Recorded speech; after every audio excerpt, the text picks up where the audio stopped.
Welcome to the Kansas City Star Varsity Zone. I'm Sam McDowell here with Kansas High School reporter Kathleen Geyer. We've got the final week of the regular season on the Missouri side.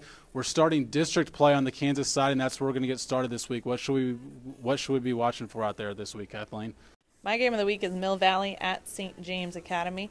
Both teams have had pretty impressive seasons so far. Mill Valley coming in with one loss and St. James coming in undefeated. Mill Valley has a couple big wins against tournament teams already this season, like Derby, who's a perennial powerhouse on the west side.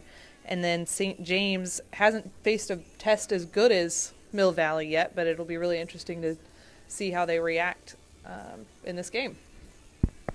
A lot to play for on the Kansas side because a loss at this point could potentially be the start of the end of your season. A game on the Missouri side that there's still a lot to play for is Park Hill at Truman. They're playing for the Suburban Red Conference Championship game.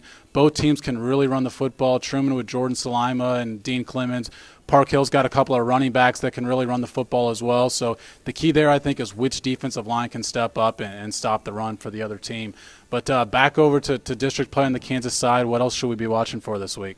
By far the most interesting district to me is in Class 6A, where you have two undefeated teams going into district play.